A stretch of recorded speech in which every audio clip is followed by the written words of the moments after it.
Ngayon, meron tayo ngayong ginagawa na wiring ng harness. So ito yung harness ng motor niya. Nangyari kasi dito nabangga. Ngayon pagkabangga, naputol yung mga wiring. Ginawa na to sa iba. So ang ginawa ito, nakikita niyo yan. Ngayon ang gagawin namin, ibabalik namin sa dating color coding or wire.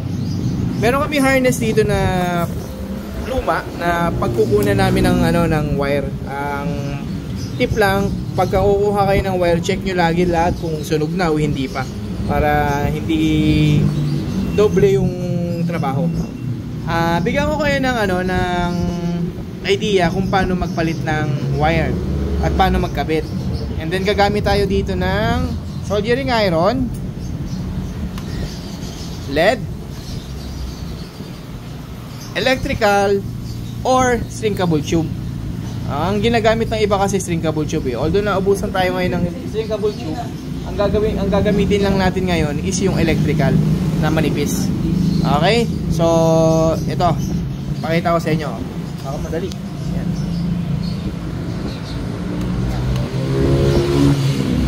Yan. Kukuha tayo ng papalitan natin. Example, itong red na to. Itong big red. Ito, nakikita nyo itong big red na yan. Pinalitan nila ito ng wire. So, gagawin natin, kuha ka lang ng cutter, putulin mo lang yan. Kung naputol mo na siya, hanapin mo lang yung karugtong. Ito, labas mo lang. Yan. Putulin mo ngayon dito, sa baba. Pag naputol mo na ngayon siya, kuha ka ngayon ng wire stripper or cutter. Papalatan mo siya. Pag gusto nyo magbalat, kagatin nyo lang ng konti ito. Yan. Pag nakagat nyo ng konti yan, automatic na yan, mababalatan. Ganun din sa kabila. Yan. Lapit mo siya, lapit mo yung camera. Dali, lapit mo para makita nila. Yan. Kagatin mo lang. Yan. Pag nakagat mo na siya, yan. Ito mangyayari dyan. Mababalatan siya. Pwede kayong gumamit ng may ibang mga tools. Pero mga tools, yun, yung pangtanggal ng wire. Pakita natin sa kanila. Ay, baka sabihin nila, sir, kailangan naman ng ganito. So, meron kaming mga ganito ha. Yan. Pwede rin ganon. Eh, syempre, sa araw-araw na trabaho namin, kabisado na namin. So, ngayon, ang gagawin natin, hahanap tayo ngayon dito ng big red na wire. Puputulin natin yon. Syempre, kapakapayan mo muna kung kung putol ba o hindi. Di ba? Ito yung pagpapalitan natin ay kakabit natin to. Putulin natin. Pag putol mo, sukatin mo lang kung gaano kahaba yun para sure ball na kasya. Ayan. Kailangan mo rin maglagay ng allowance. So, kagatin mo lang uli.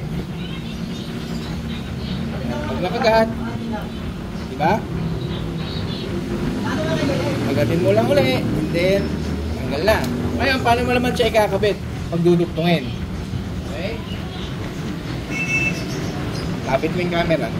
Ayan. Pag dudugtungin natin siya. Nakikita niya yan. Ito. Ikot mo lang siya. Ikot mo lang. Ikot, ikot. Yung yayakap yung yung yayakap yung wire dun sa kapwa niya wire. Yan kita nyo. Pakita ko sa inyo zoom. Zoom natin, zoom, zoom, diba? Zoom, zoom, zoom. Zoom, zoom. Yan yan diba? Galing, no? Ngayon, hihilangin naman natin siya.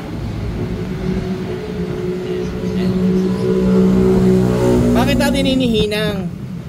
Para maganda yung pagkakadugtong ng wire. Kasi kapag hindi mo hinihinang yan, pag nag-vibrate yung motor, baka lumuwag. Yun ang pwedeng mangyari dyan. Matanggal.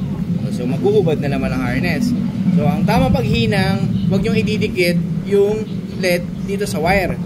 Dito nyo lang ilalagay yung tingga sa may sa may soldering tip. Okay?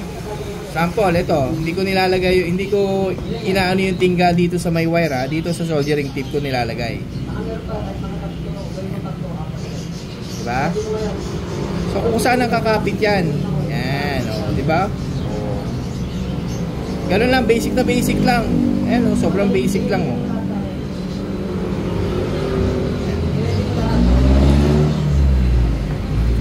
Okay? Sana may natutunan kayo. Pakita natin. Yan, di ba? O, di ba? So, matibay na yan. Kahit ugut-ugutin mo rin yan, hindi mo mapuputol yan. Ganon din sa kabila. Okay? Pwede naman na sinasabi ng iba, dulo to dulo. Siyempre, dulo to dulo. Babaklasin mo pa ba yan? Kung nagmamadali na yung mayari. Di ba? Ganon lang. Sana may natutunan kayo sa naituro namin ngayong araw na to. Maraming salamat po. Welcome po sa JP Motors. Sa mga gusto pong mag-like or mag-PM, hanapin nyo lang po ang JP Motors PH sa Facebook at sa TikTok. Gayun din ang aming address sa Waze, JP Motors PH.